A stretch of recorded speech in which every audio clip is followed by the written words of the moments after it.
Hello and welcome back to another video. In this problem, we're asked to find f of g of h, where f of x is equal to the absolute value of x minus 4, g of x is equal to 2 to the x, and h of x is equal to the square root of x. So this composition, f of g of h, is equal to f of g of h of x. This triple composition, we start here, h of x is equal to the square root of x. So this is f of g of the square root of x, right? We're just plugging in. G of x is 2 to the x. So we plug in the square root of x into g.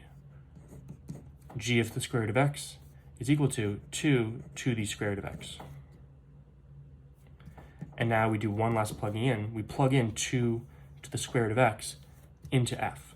So it becomes the absolute value of 2 to the square root of x minus 4.